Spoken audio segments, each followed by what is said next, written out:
वंदे मातरम। हमारी परंपरा है, जब हम अभिवादन करते हैं तो जवाब भी अभिवादन में आता है। मैं दिलीप पारिक आप सभी का हार्दिक स्वागत और अभिनंदन करता हूं अपने उद्घोष के साथ, वंदे मातरम।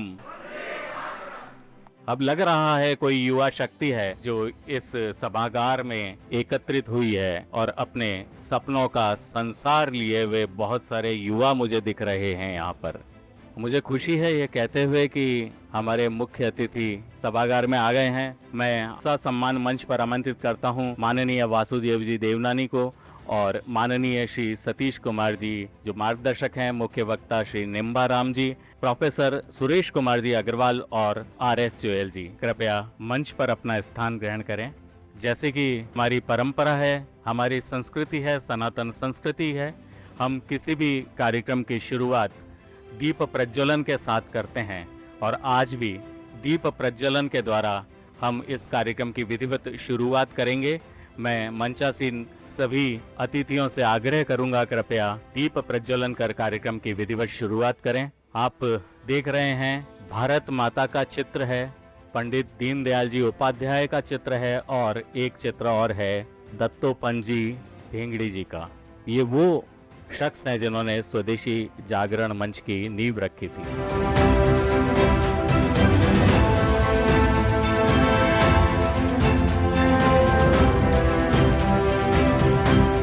और अब हम इस कार्यक्रम की शुरुआत राष्ट्रगीत के साथ करेंगे।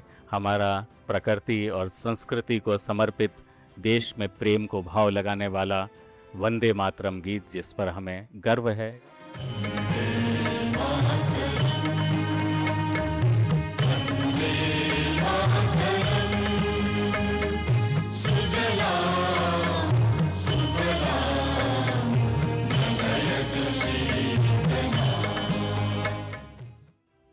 स्थान ग्रहण करें और अब समय है हमारे अतिथियों का स्वागत का।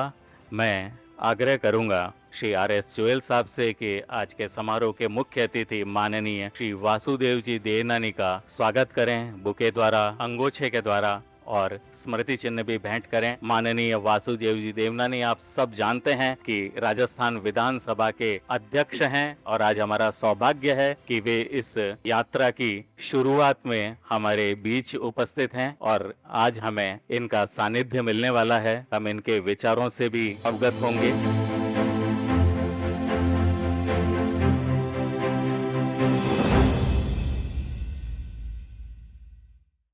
प्रेम से मिलकर चलो, बोलो सभी ज्ञानी बनो, पूर्वजों की भांति तुम कर्तव्य के मानी बनो। ऐसे विश्वविद्यालय का कुल गीत हम लोग साथ गाएंगे। एक बार कृपया अपने स्थान पे खड़े हो जाएं।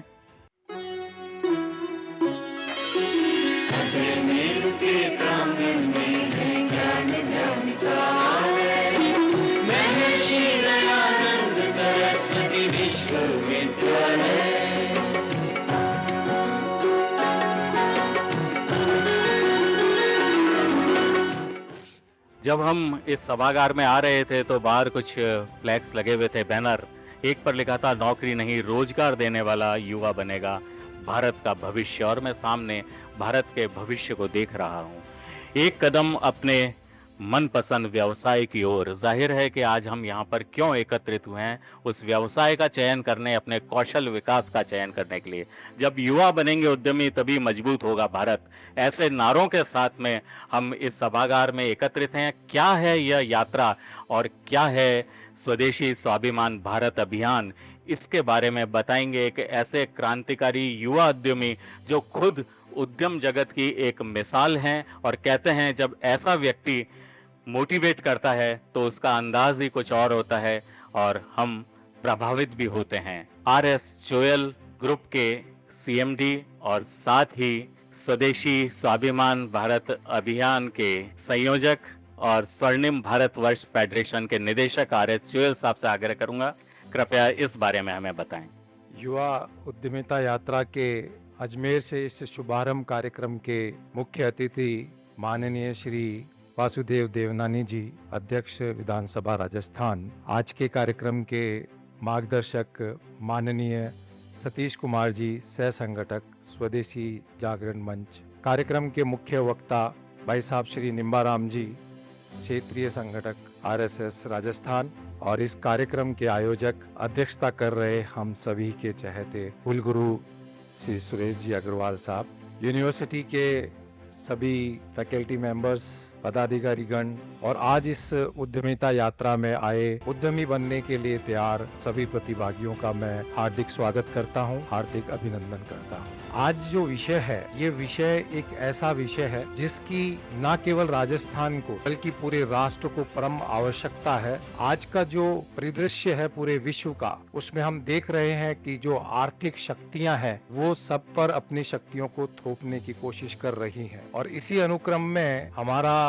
राष्ट्र भारतवर्ष, जो कि अब एक ऐसी आर्थिक शक्ति बन गया है जिसे हर कोई अनदेखा नहीं कर सकता। लेकिन हमारा ये अनुक्रम यहाँ नहीं रुकना चाहिए। उसी क्रम में हम सभी को उद्यमिता को अपनाना होगा। स्वदेशी जागरण मंच का एक अभियान है, स्वदेशी स्वावलंबी भारत अभियान, और उस अभियान का मिशन है कि हम भारत में बेरोजगारी मिटा करके ही रुकेंगे। ये हमारा एक मिशन है, और बेरोजगारी भी केवल नौकरियों से नहीं बल्कि स्वरोजगार और उद्यमिता से।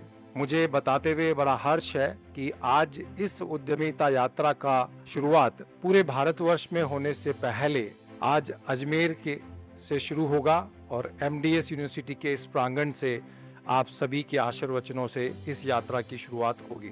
मैं आपको संक्षिप्त में यात्रा का परिचय दूंगा। एक्चुअली ये यात्रा एक रोड मैप है, एक एसओपी बनाने की तैयारी है कि किस तरीके से हम एक ऐसा इकोसिस्टम बनाएं जिसमें वे युवा जो अपना खुद का उद्यम या स्वरोजगार शुरू करना चाहते हैं, उनको आने वाली परेशानियों को हम कैसे दूर कर सकते हैं, और उन्हें अलग अलग जगहों पर भटकना ना पड़े, बल्कि वे एक ऐसे इकोसिस्टम का पार्ट बन जाएं जहां पर उनकी इच्छा शक्ति और संगठन का जो शक्ति है वो मिल करके हम एक आर्थिक शक्ति के रूप में स्थापित हों। और उसको टेस्ट करने के लिए एक पायलट प्रोजेक्ट राजस्थान में रन कर रहे हैं, जिसे राजस्थान के 10 जिलों से लेकर के जाया जाएगा, और हर जिले में तकरीबन 300 से 400 प्रतिभागी इस कार्यक्रम में भाग लेंगे।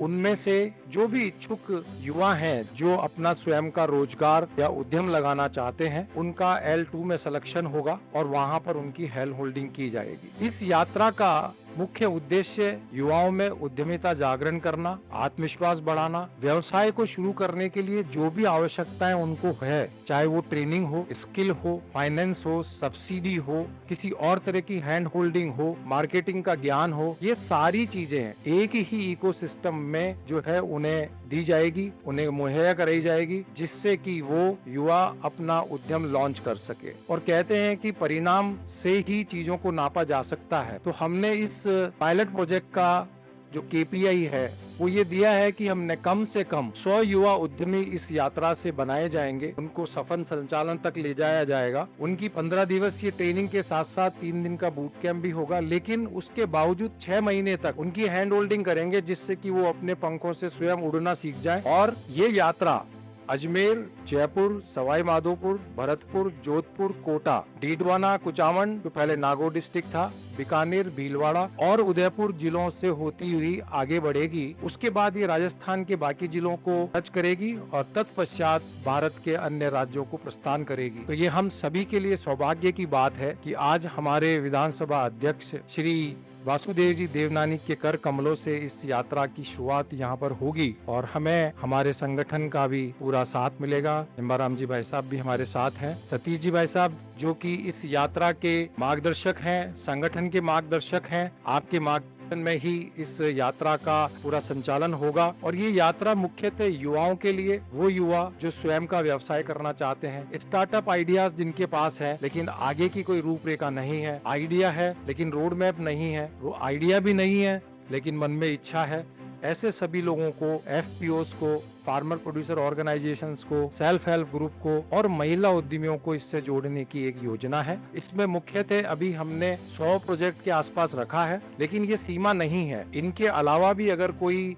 युवा सामने आता है कि उसे इसके अलावा कोई रोजगार लगाना है, उद्यम लगाना है, तो हमारे पास आज 1000 से ज्यादा मेंटर्स उपलब्ध हैं जो अलग अलग एरिया में काम करते हैं।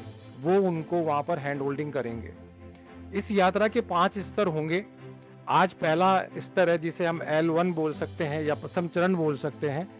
इस प्रथम चरण में 300 से 400 प्रतिभागी भाग लेंगे और तकरीबन 10 से 20% प्रतिभागी L2 यानी कि 15 दिन की जो ट्रेनिंग होगी उसके लिए सेलेक्ट होंगे। सिलेक्शन का कोई भी क्राइटेरिया एग्जामिनेशन या बेस नॉलेज नहीं है। सिलेक्शन का क्राइटेरिया केवल आपकी इच्छा शक्ति है। जिसको भी इच्छा है कि मैं L2 में जाऊं उसका सिलेक्शन इसमें होगा। लेकिन यहाँ पर देखने बात योग्य बात यह है कि L2 में वह व्यक्ति अपने आप को रजिस्टर करे जिसकी वाकई इच्छा है कि वो अपना स्वयं का व्यवसाय शुरू करे, उद्यम लगाए, अपना स्वयं का विकास करे, परिवार का विकास करे और राष्ट्र का विकास करे। इसके बाद होगा L3। L3 में एक 3 दिवसीय फिजिकल बूट कैंप लगाया जाएगा, रेजिडेंशियल बूट कैंप लगाया जाएगा, जहां पर फॉर्म भरने संबंधी, लाइसेंसिंग संबंधी प्रक्रियाओं को पूरा किया जाएगा। उसके बाद L4 और L5 जिसके अंदर संस्थान की स्थापना और उसका परिचालन होगा। जैसा कि मैं आपको बता ही चुका हूं कि ये प्रत्येक जिले में 10 जिलों में जाएगी। तकरीबन 3 से 4 हजार युवाओं को इसमें एक सैंपल के रूप में लिया जाएगा और उनमें से 300-400 युवाओं को ट्रेन करके 100 से ज़्यादा युवाओं को इसमें जो है उद्योग उद्यमी बनाया जाएगा। बूट कैंप के एजेंडा के अंदर हम लोग जो परेशानियां आती हैं, चाहे वो फाइनेंस संबंधी हो, सब्सिडी संबंधी हो, लाइसेंस संबंधी हो, उन सभी का निराकरण करेंगे। और इन सभी को करने के लिए माई SBA प्लेटफॉर्म है जो स्वावलंबी भारत अभियान का डिजिटल स्वरूप है। माई SBA यानी mysba.co.in पर आप लॉगिन कर सकते हैं। जब आपको एक QR कोड दिया जाएगा तब भी आप इसी वेबसाइट पर जाएंगे और यहाँ पर आप L2 का फॉर्म भरेंगे और वहाँ से आप जो है अपने जीवन की इस यात्रा को शुरू करेंगे। कार्यक्रम को मैं आगे बढ़ाने के लिए दिलीप जी को आमंत्रित करता हूँ। आप सभी का धन्यवाद। जय हिंद। हम सब यहाँ पे जो सभागार में बैठे युवा हैं भाग्यशाली हैं कि आज इस यात्रा जब शुरू हो रही है, इसके पहले दिन जो अजमेर से शुरू हो रही है, हम लोग सब इसके भागीदार बने हैं। और अब मैं जिस शख्स को यहाँ पे बुलाने वाला हूँ वे हमारा मार्गदर्शन करेंगे। वो ये बताएंगे कि नौकरियां सिर्फ 3% हैं, तो हम 9 नौकरियों के पीछे भाग रहे हैं। कॉर्पोरेट में नौकरियां सिर्फ 4% हैं, विदेशों में जाने वाले लोगों की संख्या सिर्फ 3% है। तो हम कैसे स्वदेशी कार्य करें, कैसे हम अपने स्वाभिमान को जगाएं, मार्गदर्शन देने के लिए मैं मंच पर ससम्मान आमंत्रित करता हूं श्री सतीश कुमार जी। बहुत ही सम्माननीय हमारे आज के इस कार्यक्रम की मैं मुख्य अतिथि के नाते से उपस्थित राजस्थान के विधानसभा के अध्यक्ष हैं, वो यहाँ से 5 बार विधायक हैं। ये उनका परिचय सब कोई जानता है, लेकिन वे इस स्वदेशी के स्वावलंबन की प्रक्रिया के, राष्ट्रीयता के विचारों के, यहाँ के अभी से नहीं अपने जीवन काल में शुरू से हमारे सबसे वरिष्ठ कार्यकर्ताओं में से और सबसे वरिष्ठ अगुवाओं में से है। ये उनका प्रमुख परिचय है। मुझे मालूम नहीं सबको मालूम है कि नहीं मालूम, लेकिन हाँ, ये जो आज के कार्यक्रम के लिए अध्यक्ष, हमने केवल उनको अतिथि से नहीं बनाया है कि वे यहाँ के हैं, ये एक छोटा कारण है, लेकिन वास्तव में इसीलिए बनाया है कि एंटरप्रेन्योरशिप पर, उद्यमिता पर, स्वदेशी पर जो व्यक्ति सबसे प्रबल प्रवक्ता हो सकता है, जो सबसे वास्तव में जिसका गहरा अध्ययन भी है और स्वयं इस विचार प्रक्रिया में से ही निकले हुए हैं, ऐसे हमारे श्रीमान वासुदेव देवनानी जी हम सबके बहुत सुपरिचित भी हैं और उनका आज हम यहाँ अभिनंदन भी करते हैं। लेकिन सुरेश जी को मैं एक बात की बधाई देता हूँ और कि उन्होंने इस प्रकार के एक योग्य विषय पर, जो कि इस अजमेर इलाके की सबसे बड़ी नीड है, वास्तव में वो सारे राजस्थान और सारे देश की नीड है, युवाओं का रोजगार। क्योंकि कोई भी युवा जब विश्वविद्यालय में, महाविद्यालय में आता है तो थ्योरी वो कुछ भी बोले, बाकी कुछ भी लिखा हो, वो उसके आने का सबसे प्रमुख कारण ये होता है कि यहाँ पर आने के बाद, इस महाविद्यालय विश्वविद्यालय में आने के बाद, मेरे 3 या 4 साल लगाने के बाद मैं ऐसा योग्य हो जाऊंगा कि मैं अपना अच्छा अर्थ उपार्जन ये कर सकूं, जिससे मैं अपने माता पिता, अपने दादा दादी, अपने परिवार का भी भरण पोषण कर सकूं और बाकियों का भी अच्छे से कर सकूं। किंतु संयोग कहिए या दुर्योग कहिए, भारत जो सबसे अधिक युवाओं वाला देश है, वो इस समय पर बेरोजगारी की एक बड़ी दंश भी झेल रहा है।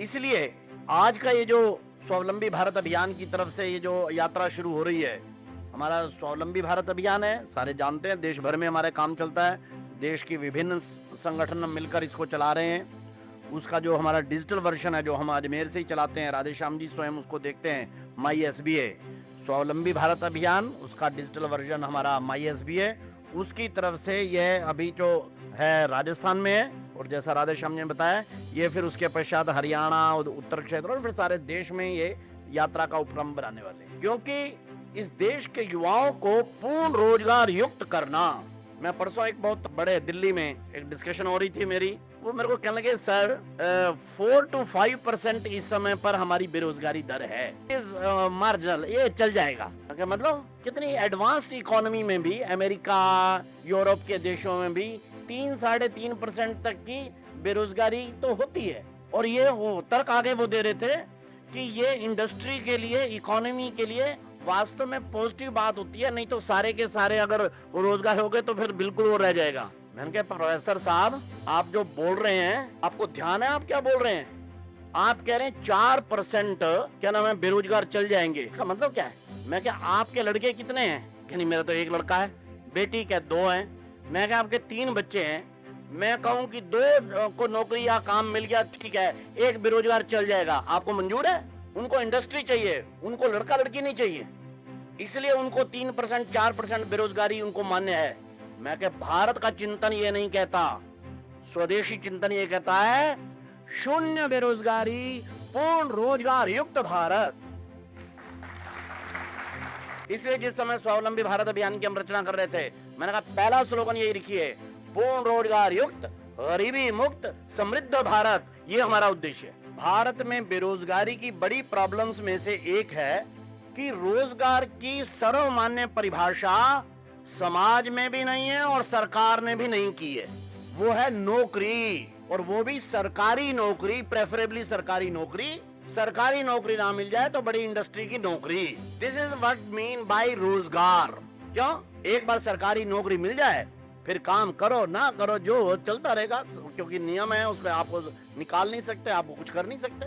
लेकिन ये परिभाषा किसने दी है? ये आप जो यहाँ लड़के लड़कियां 300 के लगभग हमने छांट कर किए हैं, उनका डायरेक्ट उसका उद्यमिता का पहला पार्ट है, इसको स्पष्ट समझ लीजिए। रोजगार मीन जॉब्स नहीं होता है, और अगर है तो भारत में सरकारी जॉब्स पीएन से लेकर पीएम तक केवल 2.6% है। 2.6% only. All type of government jobs are available in the Bharat. और प्राइवेट सेक्टर की, सेमी गवर्नमेंट की मिला लो तो वो भी 8-8.5% से, सब प्रकार के बैंक, इंश्योरेंस, रेलवे, ये टाटा, अडानी, अंबानी, फलाने ठिकाने मल्टीनेशनल कंपनी सब मिला लो, ये मिला के भी 8.5-9% से ज्यादा नहीं बनते। यानी कुल मिलाकर 11-12% से ऊपर भारत में जॉब्स हैं ही नहीं। इससे फर्क नहीं पड़ता कि आपने एमटेक में कितने नंबर लिए हैं, आपने एमबीए किया कि नहीं किया, आपने ग्रेजुएशन में क्या किया, आप स्किल है कि नहीं है, बाकी है कि नहीं है। 12% से ऊपर जॉब्स हैं ही नहीं, सरकारी प्राइवेट मिलके, तो व्हाट 88% ने क्या करना है? इसलिए इसको एड्रेस करना जरूरी है। ये हमारे प्रोफेसर लोग भी हम लोग जरा ध्यान करेंगे, क्योंकि आखिर हम लोगों को इसको बच्चों को गाइड करना है, और ये बच्चे तो जरूर समझ लें, क्योंकि हमारा भविष्य यहीं पर ही निर्धारण होना है। जॉब सबको अवेलेबल हो ही नहीं सकती। क्या अवेलेबल हो सकता है सबको? स्वरोजगार और उद्यमिता। जरा ध्यान करना, नौकरी के लिए आपको क्वालिफिकेशन चाहिए, आपको स्किल सेट चाहिए, आपको कुछ ना कुछ चाहिए, लेकिन स्वरोजगार या उद्यमिता के लिए आपको कुछ नहीं चाहिए। आप जीवन जीना चाहते हैं, बस इतना पर्याप्त है, आप अच्छे रोजगार युक्त हो सकते हैं। और मेरा तो दावा है, क्वालिटी एम्प्लॉयमेंट तो केवल वही करते हैं जो उद्यमिता और स्वरोजगार से जाते हैं। रोजगार की सर्वमान्य परिभाषा क्या होनी चाहिए? कि प्रत्येक युवा को उसकी रुचि व क्षमता के आधार पर अधिकतम अर्थ व संसाधन उत्पन्न करने की प्रक्रिया उपलब्ध हो, जिससे वह परिवार, समाज व राष्ट्र को सुखी समृद्ध बनाने में सक्षम हो। नौकरी के लिए आपको डिग्री चाहिए, पोस्ट ग्रेजुएशन चाहिए, कम से कम स्किल सेट चाहिए, कुछ चाहिए। आपको अच्छा रोजगार, बड़ा कमाई करने के लिए आपको कुछ नहीं चाहिए, आपका दिल और दिमाग आपके साथ चाहिए। उस सारे में बड़े प्रयत्न जो करने होंगे, उसमें एक प्रयत्न जो है वो हमारी ये उद्यमिता यात्रा, युवा उद्यमिता यात्रा, और राधे श्याम जी, उनको मैं बधाई भी देता हूँ, उनका भी व्यक्तिगत रूप से अभिनंदन करता हूँ। हमारे कार्यकर्ता हैं केवल इसलिए नहीं, बल्कि उन्होंने उद्यमिता पर एक बहुत श्रेष्ठ तरीके से अपना व्यक्तिगत उदाहरण भी रखा है। वे स्वयं यहाँ के बहुत सफल उद्यमी हैं। उनका अपना जो फ्लोर मिल का है, जिस व्यक्ति ने स्वयं अपने जीवन में उतारा है, वही वास्तव में ठीक से कर सकता है ना। और इसलिए जब हमने कहा कि मैं ये उनका दीजिए, तो मेरे उसका काम है, आप चिंता मत करिए, मैं इसको कर दूंगा। और कहाँ से शुरू करना चाहिए, तो मैं कहा जहाँ आप हैं, चैरिटी बिगिंस एट होम, घर से ही शुरुआत करनी चाहिए। तो इसलिए उद्यमिता की यात्रा की शुरुआत भी हम यहाँ से कर रहे हैं। ऐसे राधे श्याम जी को शुभकामनाएं देते हुए और आप सब लोगों से भी आग्रह करते हुए इस महामंत्र पर आगे बढ़ें, ताकि हम भारत को फिर से सुजलाम सुफलाम मलयज शीतलाम शस्य श्यामलाम मातरम वंदे मातरम वाला देश बना सकें। इस समय इतना पर्याप्त। धन्यवाद आदरणीय सतीश कुमार जी, आपने अपने क्रांतिकारी उद्बोधन से कई नई चीज़ें बताई। अब मैं राष्ट्रवादी व्यक्तित्व को यहाँ पर आमंत्रित करता हूँ, जो सेवा और संस्कार को समर्पित व्यक्ति हैं, संगठन के विभूति हैं, माननीय निम्बाराम जी। उद्यमिता युवा यात्रा, इसके शुभारंभ में आयोजित इस कार्यक्रम में मंच पर विराजमान राजस्थान विधानसभा के माननीय अध्यक्ष आदरणीय वासुदेव जी देवनानी, और जिनका मार्गदर्शन और उद्बोधन हम सब ने अभी सुना है, ऐसे आदरणीय सतीश जी, स्वदेशी जागरण मंच के अखिल भारतीय सह संयोजक, इस विश्वविद्यालय के और कुल गुरु आदरणीय सुरेश जी अग्रवाल चायल साहब, और इस कार्यक्रम में उपस्थित समस्त प्रबुद्धजन व युवा बंधु भगिनी। कोविड काल में वोकल फॉर लोकल की बात चली, और उस समय स्वदेशी जागरण मंच के नेतृत्व में ऐसे जितने भी स्वावलंबन, रोजगार या आर्थिक क्षेत्र से जुड़े हुए संगठन हैं, उन सब का एक समन्वय बना और स्वदेशी जागरण मंच के नेतृत्व में पूरे देश भर में स्वावलंबन का एक वातावरण खड़ा किया जाए। और हम चूँकि मुझे लगता है यहाँ जो बैठे हुए हैं अधिकांश का जन्म है वो ग्रामीण क्षेत्र में होया हुआ है, और गाँवों की अर्थव्यवस्था को हमने बहुत नज़दीक से देखा है। इसलिए अपने यहाँ पर जैसा बताया सतीश जी ने कि नौकरी का कोई कंसेप्ट कभी था नहीं। आप यदि आज से 70-80 साल पुराने जानकार किन्हीं बुजुर्गों से जब पूछेंगे, तो सरकार के लोग गाँव में आते थे नौकरी देने के लिए, और जो युवा लड़के वो भाग जाते थे क्योंकि हम नौकरी नहीं करेंगे। सबका अपना कोई न कोई एक रोजगार था, श्रम में निष्ठा सबकी हुआ करती थी, इसलिए हमारे यहाँ बेरोजगार शब्द भी नहीं होता था। और जो घर में देखते थे जन्मजात इस प्रकार के व्यवसाय भी थे, उन सबको आगे बढ़ाना ये सबका काम था। इसलिए इंजीनियर भी जन्म से ही पैदा होते थे, पढ़ करके इंजीनियर बनने की हमारे यहाँ पर कभी पद्धति नहीं रही। ठीक है, आज थोड़ा तकनीक का ज़माना है, विज्ञान का ज़माना है, इसलिए समय के साथ चलना ही चाहिए। हम उसको युगानुकूल कहते हैं। तो समय के साथ नहीं चलेंगे तो पिछड़ जाएंगे।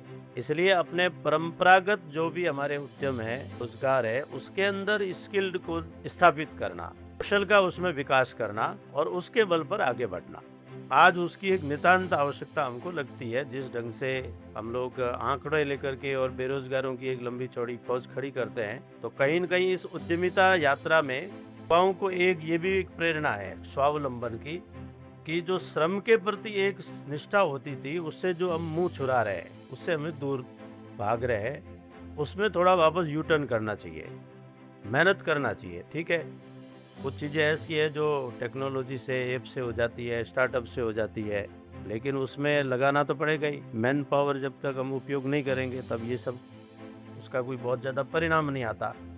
और ऐसा अनेक लोगों ने हमारे आसपास किया है। ये स्वदेशी स्वावलंबन जो अभियान चला है उद्यमिता के विषय को लेकर के, और एक अंतिम बात है कि इतनी बड़ी संख्या में आप यहाँ हैं, अब इनके मन में भी एक प्रश्न खड़ा होगा सतीश जी, चायल साहब से भी, क्योंकि आप सब खड़ा कर रहे हैं, स्वदेशी की भी सारी टीम बैठी है, तो ठीक से काउंसलिंग की अभी कोई व्यवस्था नहीं है। हमने प्रयत्न तो किया कुछ जिलों में, लेकिन वो कुछ दिन चल करके रुक जाती है। तो कई बार ऐसा हमारे भी प्रवास में अनुभव में आते हैं, जब विषय करते हैं तो लोन कहाँ से लेना है, लोन की प्रोसेस क्या रहती है, फिर कैसे उस उद्योग को बढ़ाया है। तो ऐसे जो उद्यमी है, जो सफल हुए हैं, उनका उनके साथ में कैसे संवाद स्थापित हो, कहाँ वो उपलब्ध रहेंगे। तो ये जो समन्वय की भूमिका स्वदेशी जागरण मंच जो कर रहा है, इसको एक अच्छा काउंसलिंग सेंटर खड़ा करके ये करना पड़ेगा, ताकि जो इस दिशा में जाना चाहता है उनको ठीक से दिशा दर्शन मिल सके, मार्गदर्शन मिल सके। ऐसा एक मन के संकल्प का भाव लेकर हम सभी आज इस कार्यक्रम से जाएं, इतना मेरा आप सबसे निवेदन है। सबका बहुत बहुत आभार, धन्यवाद। धन्यवाद आदरणीय निम्बाराम जी। और अब मैं आमंत्रित करने वाला हूं, जैसा कि वासुदेव जी देवनानी का परिचय दिया कि विधानसभा अध्यक्ष हैं, लेकिन इससे बड़ा परिचय दिया कि स्वदेशी के लिए, जागरण के लिए इनका दिल धड़कता है और इस कोर कमेटी में इन्होंने वर्षों तक काम किया है। हम आपके अनुभव का लाभ उठाना चाहते हैं। मैं आमंत्रित करता हूं माननीय वासुदेव जी देवनानी साहब। आज इस युवा उद्यमिता यात्रा के शुभारंभ के अवसर पर अपने बीच जिन दो मनुष्यों ने अपना विषय रखा और जिन्होंने अपना सारा जीवन राष्ट्र को समर्पित किया, ऐसे माननीय निम्बाराम जी, माननीय सतीश जी, और जो यात्रा को प्रारंभ शुरुआत के सूत्रधार हैं, ऐसे श्रीमान राधेश्याम जी, और यहाँ के कुल गुरु जिन्होंने इसका आयोजन किया है, ऐसे माननीय सुरेश जी, और सभागार में उपस्थित सभी मेरे भाइयों और बहनों और युवा साथियों। जब मैं हॉल को देख रहा हूँ तो मुझे लगता है कि युवकों की और युवतियों की संख्या पर्याप्त है। बाकी दोनों के विषय के आने के बाद दो चीज़ें तो मुझे लगता है बोलने की शायद आवश्यकता नहीं है, क्योंकि एक तो मुझे स्पीकर के नाते बुलाया, और speaker means who speak less, जो कम बोले वो स्पीकर है। और उस नाते मैं आपके सामने बहुत संक्षेप में विषय रखने की कोशिश करूंगा। मेरा पूरी बातों से एक कंक्लूजन निकलता है, यह सब उद्यम स्थापित करने की क्षमता सब में है, केवल मूल रूप से अपनी मानसिकता तैयार करने का भाव होना चाहिए। पिछले 2000 साल के गुलामी के काल में हमारी मानसिकता बिल्कुल समाप्त हो गई। प्रारंभ में गांव भी आत्मनिर्भर थे, लेकिन धीरे धीरे योजनाबद्ध पूर्वक से हमको ऐसा दास्ता में जड़ लिया कि हम स्व को भूल गए। और स्व को भूलने के साथ फिर जब स्वतंत्रता मिली, उसमें भी संयोग से जो 50-60 साल जो शासन में रहे, उन्होंने भी स्व के जागरण का प्रयत्न नहीं किया। भारत जो है, जिसको कई दूसरे अंग्रेज या दूसरे लोग भले एक भौगोलिक सीमा तक भले जानते हो, लेकिन हमारा ये जीवंत चेतना है हमारी, और उसमें हमने हमेशा सपनों को साकार करने का भाव हम लोगों में है। उस भाव को यदि मानसिकता को जगा देंगे, मैं कुछ कर सकता हूं, मैं करूंगा, तो उसके बाद बाकी राहें जो राधेश्याम जी की हैं वो अपने आप सरल हो जाएंगी। जब वो भाव ही नहीं आएगा तो कितने ही साधन उपलब्ध करा दो, कितने ही व्यक्ति खड़े कर दो, कितने आप उनके बारे में व्यवस्थाएं कर दो, वह नहीं कर पाएगा। उस मानसिकता बदलने के लिए जो उसके पास ऊर्जा और नवाचार कर गुजरने की जो है वो आग जागृत करने की, ज्वल प्रज्वलित करने की आवश्यकता है। और आज विश्व को हम दिशा देने वाले हैं। विश्व शक्ति नहीं बनेंगे, विश्व के मार्गदर्शक बनेंगे, हर क्षेत्र में बनेंगे, उद्यम के क्षेत्र में भी बनेंगे, हम ज्ञान के विषय में भी बनेंगे। उद्यमिता का मतलब केवल उद्योग से जुड़ा हुआ नहीं है, उद्यम करना। अब उद्यम आप उद्योग के रूप में करें, दूसरे रूप में करें, उद्यम करने का स्वभाव जो हमारे में, उसको हम आगे बढ़ाएं तो निश्चित रूप से आगे बढ़ेंगे। और आज जो जीवन शैली जैसी हो गई है, उद्योग जैसे आ रहे हैं, उसमें पर्यावरण की रक्षा करना, स्थानीय को रोजगार देना और इन सब बातों के साथ संवेदनशील भी होना, ये होगा। और ये हमारे उद्यमिता केवल व्यापार नहीं, राष्ट्र निर्माण का माध्यम बने, इसका हम सब लोग विचार करेंगे। तो यह जो यात्रा है, यह केवल एक कार्यक्रम नहीं होगी, बल्कि उद्यमिता यात्रा वास्तव में एक आंदोलन के रूप में आगे बढ़ेगा। मैं इस यात्रा की सफलता के लिए शुभकामना देता हूँ। और आप सब युवाओं को जिस सभागार में बैठे हैं, हम सब लोग इसके साथ जुड़ करके अगली बार जब इकट्ठे हों तो केवल एक उदाहरण नहीं, सतीश जी ऐसे सैकड़ों उदाहरण हम सबको बता सकें, इस बात के हमको तैयार करेंगे। तो मुझे लगता है कि आज का ये कार्यक्रम सार्थक होगा। बहुत बहुत नमस्कार। जय हिंद, जय भारत। आपने बताया कि जो गलत धारणाएं हैं उन्हें हमें हटानी चाहिए। आप लोग अपनी बाईं ओर जो आर्य समाज के 10 नियम देख रहे हैं, उसमें भी एक नियम है, अविद्या का नाश करें और विद्या में वृद्धि करें, तभी हम देश का विकास कर पाएंगे। और यहाँ पे मैं एक जानकारी और साझा करता चलूँ कि जब स्टार्टअप शुरू हुए 2016 में 500 और पिछले साल 25 में 44,000 स्टार्टअप हुए, यानी कुल 2 लाख स्टार्टअप मोटे मोटे आंकड़े में आते हैं। तो मुझे लगता है कि यह संख्या इस यात्रा के बाद में और बहुत ज़्यादा बढ़ेगी। मैं आमंत्रित करता हूं अपने अध्यक्षीय उद्बोधन के लिए प्रोफेसर सुरेश कुमार जी अग्रवाल साहब को। परम आदरणीय मंच पर विराजमान माननीय वासुदेव जी देवनानी, विधानसभा अध्यक्ष, विश्व राजनेता और हम सब के प्रिय, और विशेष रूप से इनके बारे में जो मैं बात कह सकता हूँ, ये इस विश्वविद्यालय का आग्रह को कभी अस्वीकार नहीं करते। जब भी आग्रह किया जाता है तो उसको स्वीकार कर हमारे मध्य हमारा मार्गदर्शन करने के लिए उपस्थित होते हैं। हमेशा जन कल्याण की भावना से प्रेरित वो राजनेता कम और मनीषी ज़्यादा हैं, जो जन कल्याण से हमेशा ओतप्रोत और प्रेरित रहते हैं। मैं इस कार्यक्रम के सूत्रधार जोएल साहब, जो प्रारंभ से इस बात के लिए सक्रिय हैं कि किस तरह से विश्वविद्यालय और स्वदेशी जागरण मंच मिलकर के काम करें, जिससे कि देश को एक सही दिशा में, स्वावलंबन की दिशा में अग्रसित किया जा सके, उनका भी मैं मंच पर स्वागत करता हूं। आप सबका अभिनंदन और स्वागत करता हूं कि आपने इतनी बड़ी संख्या में आज उपस्थित होकर ये कार्यक्रम में अपनी सहभागिता सुनिश्चित की। किसी भी सभ्यता पर सबसे ज़्यादा संस्कृति पर वज्रपात तब होता है जब हम स्व को भूल करके परत्व को अपनाते हैं, और यही इस देश में दासत्व के कालखंड में और उसके बाद स्वतंत्रता प्राप्ति के करीब 50-60 वर्ष के काल में भी यही हुआ। इसलिए मैं आह्वान करता हूं कि हम जॉब क्रिएटर्स बने, जॉब सीकर्स नहीं बने। और उद्यमिता यात्रा का प्रमुख उद्देश्य भी यही है कि हमें इस देश में जॉब क्रिएटर्स पैदा करने हैं, जॉब सीकर्स नहीं। लेकिन इसके साथ साथ हमने विश्वविद्यालय स्तर पर भी कुछ योजनाएं संचालित की हैं, जिससे विद्यार्थी को उद्यमिता का प्रशिक्षण, जब वो अध्ययन कर रहा उसी समय उसको उद्यमिता का प्रशिक्षण प्राप्त हो सके। और इस निमित्त एक योजना शुरू की है हमने, लर्न, अर्न एंड परफॉर्म, यानी कि लीप इसका शॉर्ट फॉर्म है। उसके माध्यम से विद्यार्थी जब वो यहाँ अध्ययनरत है, उसको कोई व्यवसाय जिसमें उसका इंटरेस्ट है, जो विश्वविद्यालय परिसर में उपलब्ध है, वो उसको प्रदान किया जाएगा, उसको पैसा भी मिलेगा और उसको प्रशिक्षण भी मिलेगा, जिससे कि वो उद्यमिता के लिए अपने आप को तैयार कर सके। और हम सबको आपने निश्चय किया कि उद्यमिता यात्रा की शुरुआत इस विश्वविद्यालय से हो। आपका बहुत बहुत आभार एवं कृतज्ञता। धन्यवाद कुलगुरु महोदय।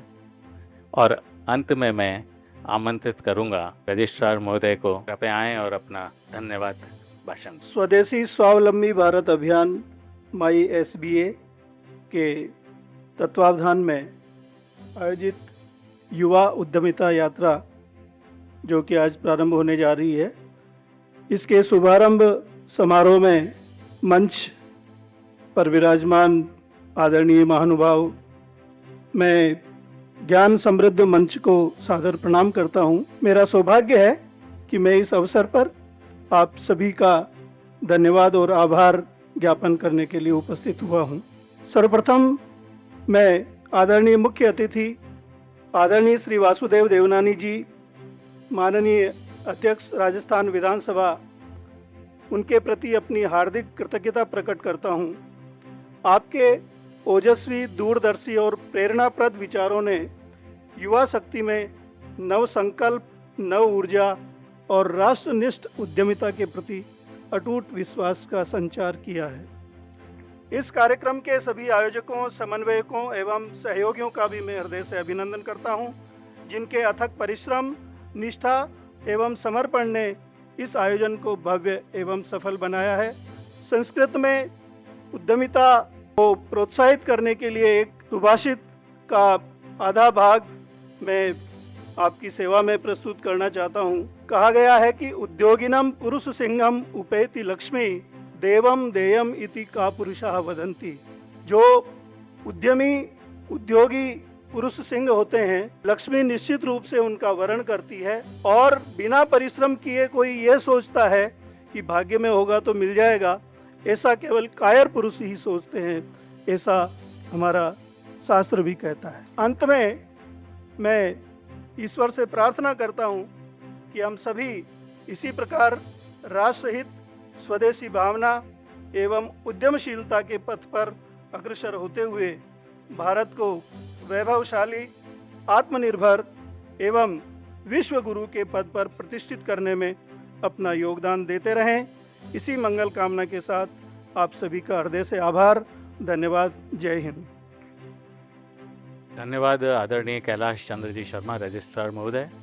और अब ये उद्घाटन सत्र उद्घोष के साथ में इसको समाप्त करते हैं। नेशन फर्स्ट, स्वदेशी मस्ट। आप लोग बोलेंगे स्वदेशी must. Nation first, nation first, nation first. धन्यवाद। युवा उद्यमिता यात्रा, अब हम लोग इसके टेक्निकल सेशन में हैं और टेक्निकल सेशन ही इसका मुख्य उद्देश्य है, क्योंकि यहाँ से अब हम लोग एक ऐसी यात्रा पर चलना शुरू करेंगे जहाँ पर आपके जो भी सपने हैं वो सपने आप पूरे कर सकते हैं। और मैं पूरी ऑथोरिटी के साथ ये सारी बातें इसलिए कह सकता हूँ क्योंकि ये सब मेरे एक्सपीरियंसेस हैं। इन सारी बातों को मैंने महसूस किया है और वही सारे अनुभव मैं आपके साथ साझा करने आया हूँ। लेकिन अनुभव के साथ साथ मैं आपसे साझा करूँगा कुछ इन्फॉर्मेशन जो आपके काम की हो सकती है। आप में से कुछ लोग मुझे जानते होंगे, कुछ लोग मुझे नहीं जानते होंगे, तो मैं सबसे पहले आपको अपने आप से परिचित करा दूं। मेरा नाम RS चोयल है और मैं अजमेर में एक इंडस्ट्री को रन करता हूं जिसका नाम है Choyal grinding solutions private limited. और तकरीबन 34 इयर्स का मेरा वर्किंग एक्सपीरियंस है। मैंने तकरीबन 12 किताबें लिखी हैं। मैं डॉक्टरेट हूँ फ्लोर मिलिंग के अंदर और तकरीबन 22 देशों में एक्सपोर्ट करता हूँ। 50 देश से ज़्यादा देशों की यात्रा कर चुका हूँ और एंटरप्रेन्योरशिप के लिए तकरीबन पिछले 20 सालों से काम कर रहा हूँ।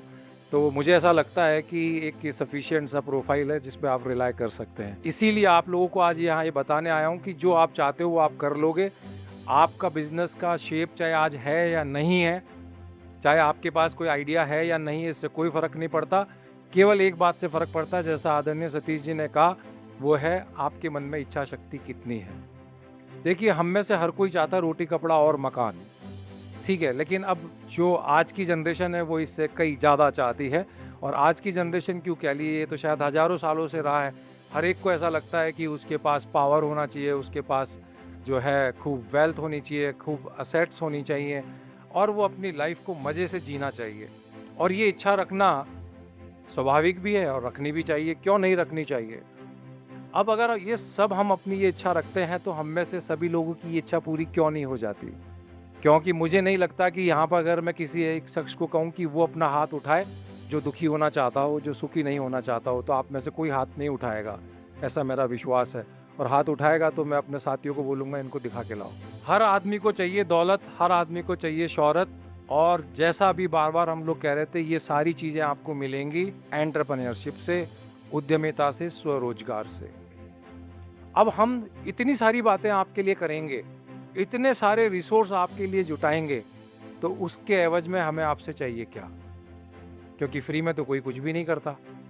आपके मन में सवाल आ रहा होगा, तो मैं यहाँ आपको बता दूँ, आपकी मुस्कान बता रही है कि आपके मन में वो सवाल है। निश्चित मानिए कि इस पूरे दौर में आपसे कोई फीस नहीं ली जाएगी, ना अभी ना आगे के किसी कार्यक्रम में। क्यों? क्योंकि एक राष्ट्रीय सेवाभावी संगठन इसकी अवधारणा के पीछे है और हमारा मिशन मोड है कि हम भारत में एंटरप्रेन्योरशिप को उतना बढ़ावा दें जितना कि हमारे पुरातन समाज में था। कि अगर आपको पैसा नहीं चाहिए तो आपको हमसे चाहिए क्या? क्योंकि बिना एवज के तो कुछ भी नहीं होता इस दुनिया में। उसके पीछे केवल एक ही भावना है, क्योंकि मुझे मेरा भारत सशक्त चाहिए, मुझे मेरा भारत समृद्ध चाहिए, मुझे मेरा भारत विश्व गुरु चाहिए। और ये सपना मेरे अकेले का नहीं, आप सबका होना चाहिए। इतनी सी ख्वाहिश है आप लोगों से। और मैं अपने पर्सनल एक्सपीरियंस से कह सकता हूँ कि जो दिमाग ने सोच लिया वो एक दिन धरती पर जरूर आता है। मेरे पास मेरे ऐसे हजारों सपने जो मैं आप लोगों के साथ बांट सकता हूँ, जिनको शुरू में ऐसा लगता था कि ये तो बड़े मुश्किल हैं, लेकिन वो सब होते चले गए केवल एक बात से, क्योंकि मैं ये मानता हूँ कि मैं उसी का परिणाम हूँ जो मैं अपने बारे में सोचता हूँ। आज हम सब लोग इन टर्म्स को बहुत रील्स में देखते हैं, B2B, business to business, business to customer, direct to government, government to customers. ये सारी जो एब्रीविएशन है, मैं भी एब्रीविएशन नहीं पढ़ा रहा, मैं कोई थ्योरेटिकल क्लास नहीं ले रहा, लेकिन इनमें से कोई एक तरह का बिजनेस आपका हो सकता है। तो आज एंटरप्रेन्योरशिप की हजारों नहीं बल्कि लाखों एवेन्यूज खुली हुई हैं। जहां पर भी आप सोचते हैं वहां पर आप बिजनेस कर सकते हैं। Any kind of business, any kind of entrepreneurship, any kind of self employment आप कर सकते हैं। अक्सर बात आती है कि आपको अपना कोई बिजनेस शुरू करना है, जिसके लिए लोग वर्ड काम में लेते हैं, आपको अपना कोई धंधा शुरू करना है। धंधे पानी की बात कर लें, धंधे की बात कर लें, और जैसे ही धंधा वर्ड यूज़ करते हैं हमें लगता है कोई छोटा सा, कोई चाय की थड़ी की बात हो रही है, छोटे से कियोस्क की बात हो रही है, कोई छोटे बिजनेस की बात हो रही है। ये बिल्डअप होना बहुत ज़रूरी है कि मेरा बिजनेस छोटा है कि मेरा बिजनेस बड़ा है, क्योंकि यही इन्फीरियरिटी कॉम्प्लेक्स आपको अपने मन से निकालना पड़ेगा। ये बात ध्यान से सुनना, समझना कि आपका बिजनेस आपका है, उसको जीवित रखने की रिस्पॉन्सिबिलिटी आपकी है। किसी और के सजेशन पे उसको छोटा या बड़ा मानने की गलती कभी मत करना, कि हम जो चाहेंगे वो हम कर लेंगे। इसलिए अपने व्यापार को कभी भी छोटा नहीं मानना है। आज जो शुरुआत है, अगर कोई महिला, अगर घर में, आज हमको अचार का एग्जाम्पल दिया गया, 2000 रुपये से शुरू हुआ, आज 8 करोड़ पे पहुंचा है, कल 80 पे पहुंचेगा, परसों 800 पे पहुंचेगा। क्या दिमाग आपका कह रहा है, उस जगह वो बिजनेस जरूर पहुंचेगा, लेकिन आज उसे छोटा मान लिया तो कभी बड़ा नहीं होगा।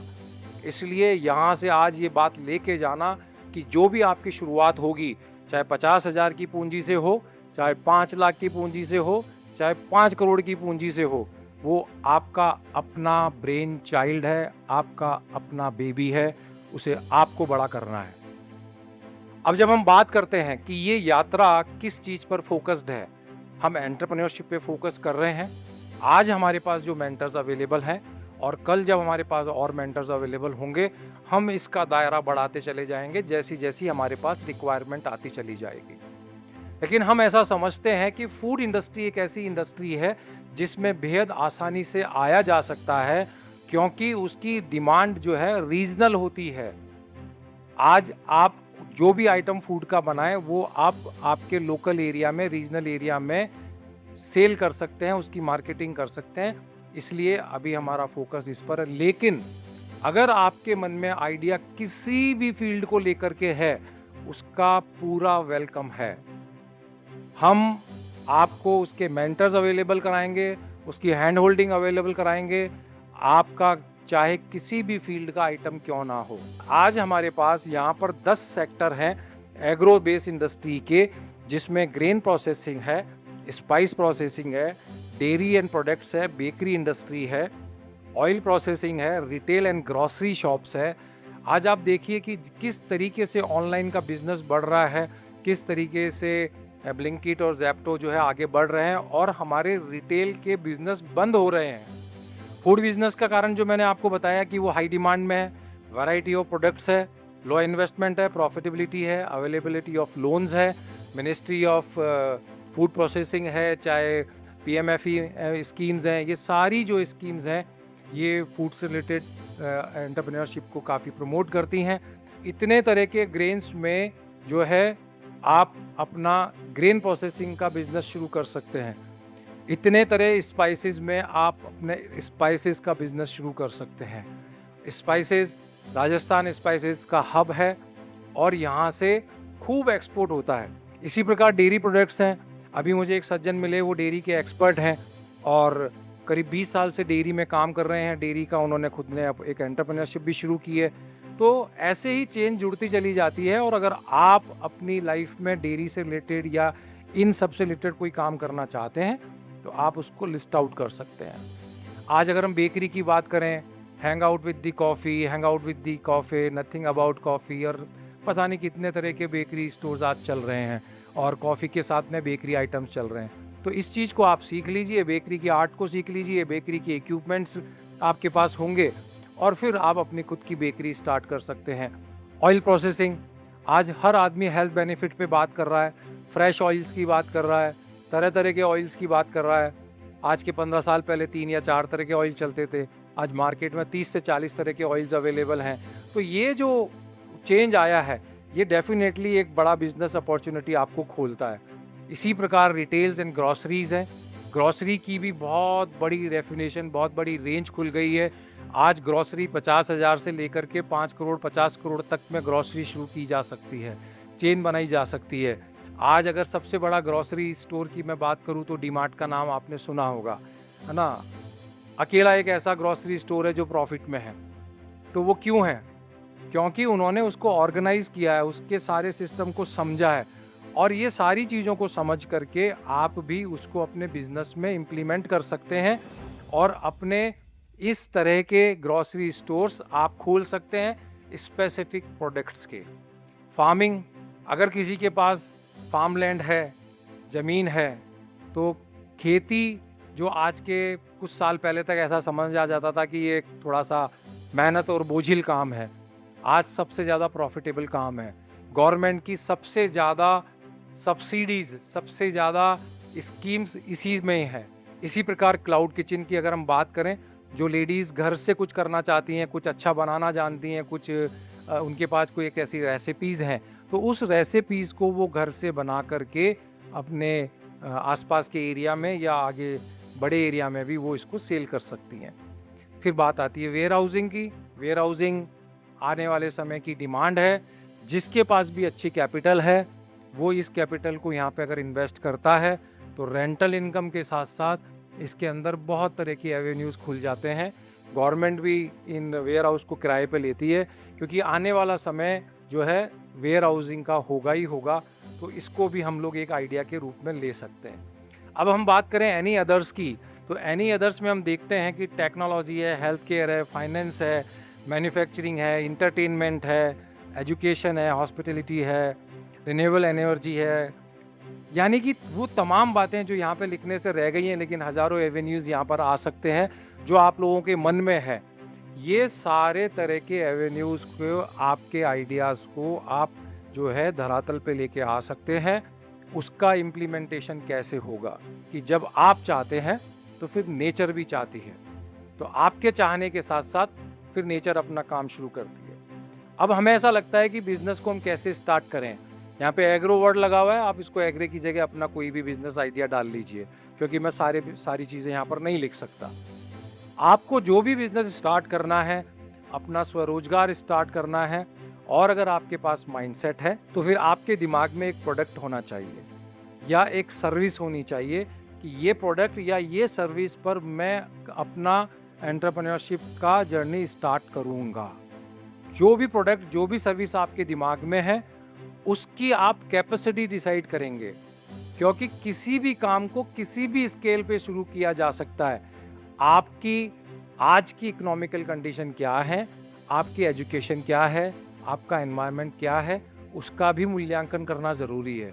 मार्केट का सेगमेंट देखना बहुत ज़रूरी है। और लैंड एंड बिल्डिंग ना भी हो तो किराए पे काम हो जाता है। इन्वेस्टमेंट अवेलेबल एंड लोन्स, आपके पास कितना इन्वेस्टमेंट अवेलेबल है या आप कितने रुपए का लोन ले सकते हैं। लोन लेने के लिए क्या आपके पास मॉर्गेज है, और मॉर्गेज नहीं है तो फिर कौन सी स्कीम में आप उसको अप्लाई करेंगे कि आपको मॉर्गेज की ज़रूरत नहीं पड़े, यानी कि लोन आपको बैंक में बिना कोई संपत्ति को गिरवी रखे मिल जाए। मार्केट की अवेलेबिलिटी, देखिए अगर कोई बिजनेस को आपको बहुत बड़ा करना है, आपके सपने अगर बहुत बड़े हैं, तो आपको प्रोडक्ट निश ऐसा लेना होगा जिसकी मार्केट अवेलेबिलिटी बहुत बड़ी हो, जिसका मार्केट कैप बहुत बड़ा हो। ई कॉमर्स, मार्केटिंग टूल्स और ऑपरेशन प्लानिंग्स, ये आपको अच्छे से माइंड करना होगा, क्योंकि मेरा मानना ये है कि जब मैं कभी किसी को कंसल्ट करता हूँ तो मैं उसकी इन्वेस्टमेंट पोजीशन से ज़्यादा उसकी मार्केटिंग स्किल्स को चेक करता हूँ कि वो अपने माल को बनाने के बाद बेच सकता है या नहीं बेच सकता है। माल बनाना बहुत आसान है, माल बेचना कला है। वो कला सीखी जा सकती है, वो कला के टूल्स आते हैं, वो कला का पूरा एक सिस्टम होता है। उस सिस्टम को सीख करके एनीबडी कैन सेल, अपने प्रोडक्ट की मार्केटिंग आप खुद करना सीख सकते हैं और यही सारी चीज़ें उन 15 दिन में आपको बताई जाएंगी। किसी भी बिजनेस को करने के लिए जो मैंने आपको बताया ये उसी का सेकंड पार्ट है कि आपको लैंड डेवलपमेंट करना पड़ता है, प्लानिंग करनी पड़ती है, प्रोजेक्ट रिपोर्ट्स बनाने पड़ते हैं, फाइनेंशियल रिक्वायरमेंट्स देखनी पड़ती हैं, फूड का अगर आइटम है तो रेसिपी मैनेजमेंट देखना पड़ता है, लीगल रिक्वायरमेंट देखनी पड़ती है बिजनेस एंटिटी की कि आप प्राइवेट लिमिटेड कंपनी बनाएंगे या एचयूएफ बनाएंगे या पार्टनरशिप कंपनी बनाएंगे या अभी इसे बिना किसी बिजनेस एंटिटी के केवल आप अपने पर्सनल नाम से शुरू करेंगे। बिजनेस एंटिटी के बाद रजिस्ट्रेशंस की ज़रूरत पड़ती है, शॉप खोल रहे हैं तो शॉप एक्ट के लाइसेंस की ज़रूरत पड़ती है, इंडस्ट्री लगा रहे हैं तो उद्योग आधार की ज़रूरत पड़ती है, टर्नओवर बढ़ेगा तो जीएसटी की रजिस्ट्रेशन की ज़रूरत पड़ती है, अगर कोई ऐसा आइटम बना रहे हैं जिसको एक्सपोर्ट करना है तो क्वालिटी के सर्टिफिकेशन की ज़रूरत पड़ेगी। इसी प्रकार कुछ लैब रिपोर्ट्स और अदर जो रीजनल रिक्वायरमेंट्स हैं उसको पूरा करना पड़ता है। फूड इंडस्ट्री से रिलेटेड कुछ इंडस्ट्री के फ़ोटोग्राफ्स मैंने यहाँ शो कर दिए हैं, कुछ को रिलेवेंट हो सकते हैं, कुछ को रिलेवेंट नहीं हो सकते हैं, केवल एक आइडिया के लिए मैंने यहाँ पे शो किया है। इन स्कीम्स के बारे में हमारे आगे आने वाले स्पीकर्स बताएंगे। जनरली लोग कहते हैं कि जो दिखता है वो बिकता है, और आपने बोर्ड लगाया तो आपकी दुकान के आमने से जाने वाले लोगों को वो बोर्ड दिखेगा, आप विजिबल होंगे, शायद वॉक-इन्स हो जाएं, लेकिन उतने से काम नहीं चलता। अगर बिज़नेस को बड़ा करना है तो आपको वेबसाइट बनानी चाहिए, उसकी मार्केटिंग करनी चाहिए, ई कॉमर्स बनाना चाहिए, और ये सब फ्री टूल्स हैं। इसके लिए आज कोई बहुत बड़ा पैसा खर्च नहीं करना पड़ता। आप खुद अपनी वेबसाइट बना सकते हैं और उस वेबसाइट पे अपने आप को होस्ट कर सकते हैं और ज़्यादा से ज़्यादा लोगों तक आप विजिबल हो सकते हैं। तो जितने ज़्यादा लोगों तक आप विजिबल होंगे उतने आपका बिजनेस से चलने की संभावना बढ़ जाएगी। इसी प्रकार आपको मालूम होना चाहिए कि किस प्रकार सेल्स की जाती है, क्योंकि किसी भी एंटरप्रेन्योरशिप में सेल्स जो है वो सबसे बड़ा हिस्सा है। मार्केटिंग की टीम आपको लीड ला के दे सकती है, लेकिन सेल्स टीम जो है वो सेल्स करती है, और सेल्स टीम का हेड अगर आपका बिजनेस नया है तो आपको ही बनना पड़ेगा, क्योंकि वो आपका बिजनेस है। आपको डेली बेसिस पे उस पर ध्यान देना पड़ेगा। आपको देखना पड़ेगा कि अगर 5 इंक्वायरीज आई तो 1 से ऑर्डर क्यों आया, 4 से क्यों नहीं आया। उस 4 के अंदर आपको उतरना पड़ेगा, उसके सर्विस फैक्टर को देखना पड़ेगा, और जैसे जैसे आप ये समझ जाएंगे आप ये दावा करने लग जाएंगे ये आएगा, इसको मैं ये बेचूंगा। कि सोशल मीडिया को आपको अच्छे से काम लेना है। आप कोई कोर्स आधे घंटे डेली का, 1 घंटे डेली का ज्वाइन करिए, आपको डेफिनेटली इसका बेनिफिट होगा, और जो आपके सपने हैं वो सपने तभी पूरे होंगे। डे ड्रीमिंग और ड्रीम में फ़र्क होता है। डे ड्रीमिंग आपको जो है कुछ भी सोचना सिखाती है, और जो आपका ड्रीम है वो आपको नींदों से उठा करके पढ़ना, लिखना, सीखना सिखा देता है।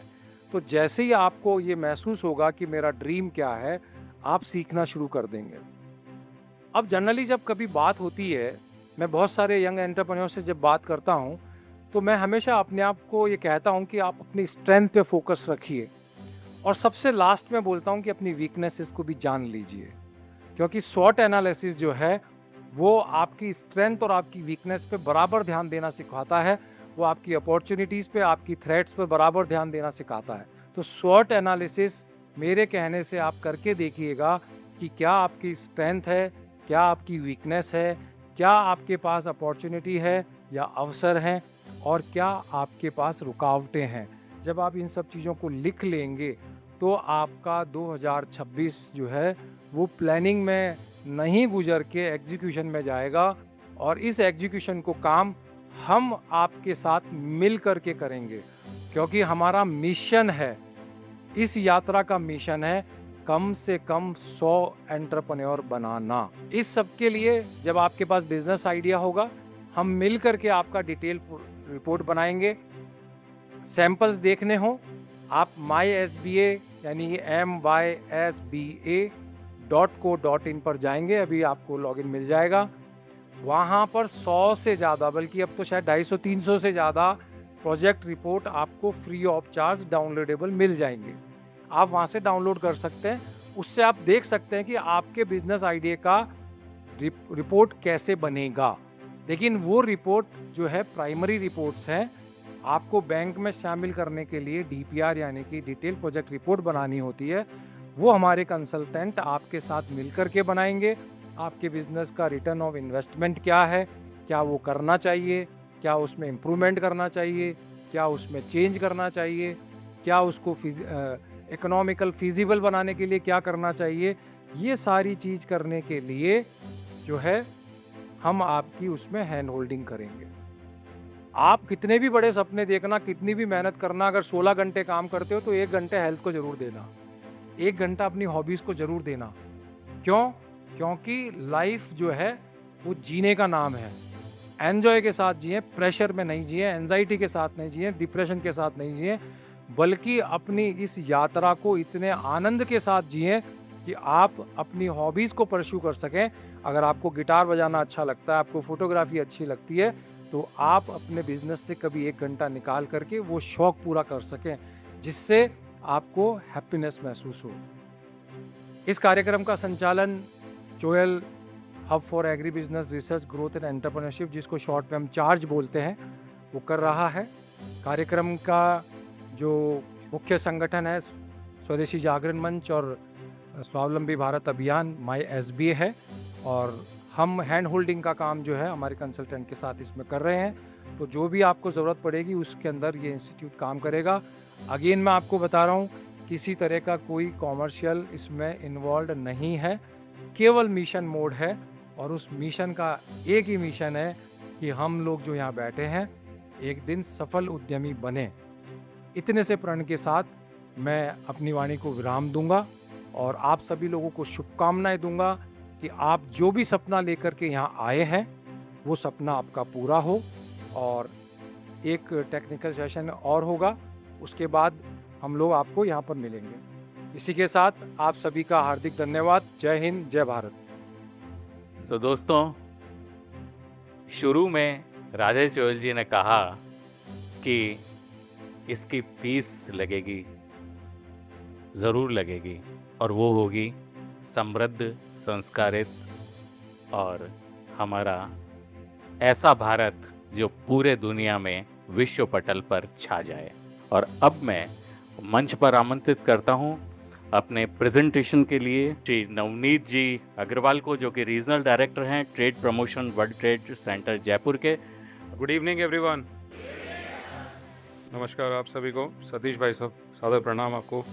चोयल साहब, बहुत बहुत धन्यवाद इस अपॉर्चुनिटी के लिए। मैं सीधा प्रेजेंटेशन और प्रेजेंटेशन से रिलेटेड मुद्दों के ऊपर चलता हूँ। जो भाई साहब ने बोला, जो सर ने बोला, जो देवनानी साहब ने बोला, मैंने सारे नोट्स बनाए हैं। मैं इसको डॉक्यूमेंट करूंगा और मेरे हेडक्वार्टर US कल सुबह 10 बजे तक भेज चुका हूँ, along with more than 100 photographs that I have taken. So without giving a speech, I have made my day successful today. The first thing which is important is, if you want to start a business sincerely, 2 years, 5 years, 10 years down the line, most important thing is what is the product that we will enter into. There also comes a thought process, whether it is product or service. The first thing that we have to decide is what is the product, correct? Is it a product or service? And what is my vision? I will make a product जो हमारे यहीं बिकेगा, state में बिकेगा, देश में बिकेगा, विदेश में बिकेगा। यहाँ पे आने से पहले चोयल साहब के मार्गदर्शन में मैं सुबह सुबह 2 बैंकर्स से विजिट करके आया हूँ, specifically for our program, bank of Baroda और SBI के क्रेडिट मैनेजर से मुलाकात करी सुबह, और बैंक ऑफ बड़ौदा के क्रेडिट मैनेजर से मुलाकात करी। All banks are great. So what happens कि वो कोलेटरल फ्री लोन देते हैं आपको, राइट? आपने सुना होगा इसका नाम, कोलेटरल फ्री लोन देते हैं। हमारी काफ़ी सारी स्कीम्स के अंदर, अभी चोयल साहब ने अभी कहा था हमको, हम उन स्कीम्स को भी देखेंगे, रन थ्रू करेंगे क्विकली। लेकिन किसी भी लोन के अंदर कहीं पे ऐसा क्लॉज होता है क्या कि लोन ले लीजिए, रीपेमेंट मत करिए? क्या आप उस तरह का कोई लोन लेना चाह रहे हैं? कोलेटरल फ्री का मतलब क्या होता है? आपको उसके लिए कुछ गिरवी नहीं रखना है, दैट इज़ कोलेटरल फ्री। और उसके साथ में सबसे इम्पॉर्टेंट बात है जो आज सुबह बैंकर ने बोली कि आपके कंप्लायंस पूरे होने चाहिए। अगर आप कंप्लायंट नहीं हैं तो बैंकर लोन सैंक्शन नहीं करेगा, because bank is saying that कि आप कोलेटरल फ्री लोन ले लीजिए, इंटरेस्ट हम कम कर देते हैं इसके ऊपर, लोन के ऊपर, लेकिन आप रीपे तो करिए। तो उसका मतलब क्या हुआ कि बिजनेस रनिंग होना चाहिए. The vision that Joel Saab showed us for agri business, there are dedicated schemes for farmers and other than farmers also. This is once again the most important scheme. आप चाहें तो इसका एक photo ले सकते हैं, गूगल से इस डॉक्यूमेंट को अपलोड कर सकते हैं.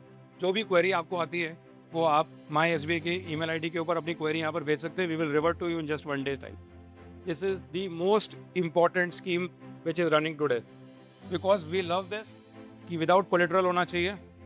But don't think you will be able to buy the latest mobile phone iPhone 17, 18 और 19 और Samsung Ultra 26. That is not applicable. It is for your plant and machinery जिससे आप प्रोडक्ट मैन्युफैक्चर करके और आगे प्रोडक्ट स्टैंडर्डाइज बना सकें, उनकी क्वालिटी बेटर हो, सारी चीज़ें आप सेटिस्फाई करोगे तब जा करके आप इसके अंदर एलिजिबल होगे. They also see that what is the product which you are manufacturing utilizing this subsidy. That is also important. जो हम कंप्लायंस की बात कर रहे थे, we can simply say that compliance के अंदर ये सारी चीज़ें इंपॉर्टेंट है. ये हो सकता है कि कुछ केसेस के अंदर हमको 4 डॉक्यूमेंट चाहिए, किसमें 6 चाहिए, कुछ में 8 चाहिए, लेकिन कंप्लायंस मैंडेटरी है. BIS ब्यूरो हर चीज़ के अंदर आप देखिएगा, अपना मोबाइल फ़ोन देखिएगा, कोई भी प्रोडक्ट परचेज करें BIS का उस पर हॉलमार्क रहता है. ज्वेलरी के ऊपर रहता है BIS. हर ज्वेलर के बाहर आप BIS का लोगो देखेंगे. That means what? They take a certification. कोई भी चीज़ एक्सपोर्ट करते हैं तो उसके अंदर आपको ये सारे टर्म्स की नॉलेज होनी चाहिए. जब तक आपको इन टर्म्स की थरो नॉलेज नहीं है आप एक्सपोर्ट की डॉक्यूमेंटेशन नहीं कर सकते. पेमेंट टर्म्स, आपको पेमेंट कैसे रिसीव करना है एक्सपोर्ट के अंदर.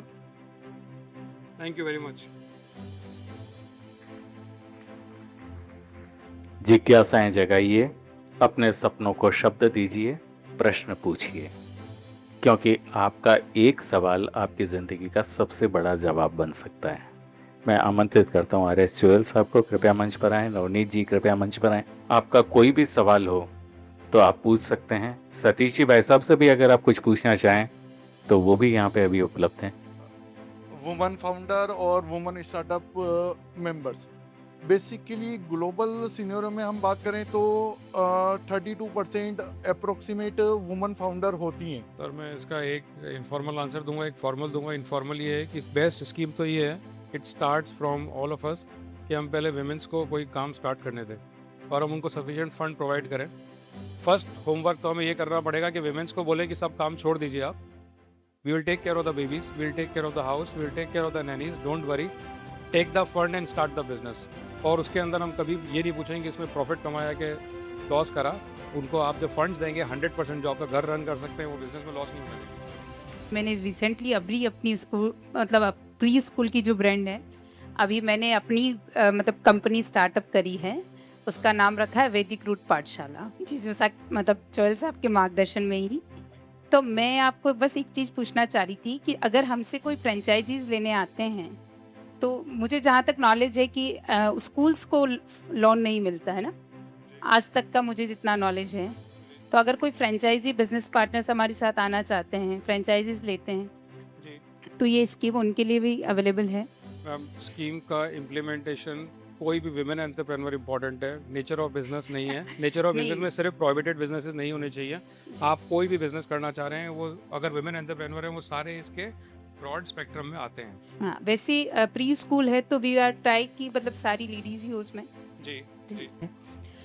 मैंने जैसे देखा कि काफ़ी लोग, जैसे मैं सेशंस लेती हूँ या जो मेरे नोन हैं और कुछ मेरे फ्रेंड्स हैं जिनके कुछ पार्लर का काम है, कुछ कोचिंग क्लासेस चलाती है या कुछ के ब्यूटिक्स हैं, तो मुझे वो यही पूछती है कि हमें इजी वे में लोन कहाँ मिल जाएगा तो हम अपने बिजनेस को बढ़ाएं. अब उनका जो फाइनेंशियल स्टेटमेंट वगैरह उनके पास में कुछ नहीं है, क्योंकि बैंक बोलेगी कि 3 साल के फाइनेंशियल स्टेटमेंट लाओ तो हम आपको लोन दें. तो उन लोगों को मैं क्या सजेस्ट कर सकती हूँ कि क्या क्या डॉक्यूमेंट्स चाहिए, आपको क्या क्या तैयारी करनी चाहिए? देखिए, जहाँ तक अभी नवनीत जी ने एक बात कही थी, उसमें एक वर्ड आता है मंशा. अगर मंशा ठीक है ना तो लोन मिलेगा. नहीं, उनके लिए मैं एक बार उनके साथ डॉक्यूमेंटेशन का काम हम आपको बता देंगे क्या क्या डॉक्यूमेंट लगेंगे, लेकिन डिफॉल्टर्स नहीं होने चाहिए. नहीं, डिफॉल्टर्स नहीं है, यानी कि मंशा ठीक है, मंशा ठीक है तो 50,000 तो क्या 5 लाख का भी लोन मिलेगा. लोन मिलता है, प्रोसेस से चलना चाहिए, डॉक्यूमेंटेशन पूरा होना चाहिए. उन लोगों को भी लोन मिलता है जिन्होंने कभी बिजनेस नहीं किया है, नहीं हो. हाँ, आप कुछ पूछ रहे थे, प्लीज़। सर नमस्ते। श्री सत्यम एंटरप्राइजेज मेरी फर्म है और मैं आईटी हार्डवेयर में सर्विस प्रोवाइड करता हूँ। बट मेरा अभी केवल अपनी सिटी है, उसी में मैं अपना काम कर रहा हूँ किशनगढ़ में। मैं चाह रहा हूँ कि पूरे डिस्ट्रिक्ट में या पूरे स्टेट में अपना काम बढ़ाना चाहता हूँ। तो इस यात्रा में कैसे मैं अभी एक यात्री बन सकूँ और कैसे आगे बढ़ सकूँगा? जी, उसी के लिए वो सेकंड अनाउंसमेंट है। वो अनाउंसमेंट जब हम करेंगे तो आप डेफिनेटली वो QR स्कैन करना, अपनी इन्फॉर्मेशन देना, आप ऑटोमेटिकली उसमें रजिस्टर होंगे। एक लास्ट क्वेश्चन लेंगे, फिर आगे बढ़ेंगे। हाँ, आप कुछ कहना चाह रहे हैं? हेलो सर, मैं एक डिज़ाइनर हूँ। मैं एक नया मटेरियल बनाना चाहती हूँ कैक्टस को लेके। तो मुझे थोड़ा गाइडेंस चाहिए कि मैं लोकली वो सोर्स कैसे कर सकती हूँ और उसकी जो कॉम्पोजिशंस हैं वो मैं कैसे फिगर आउट कर सकती हूँ। देखिए, कैक्टस है ना, पुष्कर में खूब होता है ना। आप पुष्कर की पैराफेरी में जाएंगे तो वहाँ खूब होता है, और ये सारा रिसर्च का काम है। और आपके बिजनेस के लिए जब आप रिसर्च करने लगेंगे तो बहुत सारे रिसर्च इंस्टीट्यूशंस आपकी हेल्प कर सकते हैं।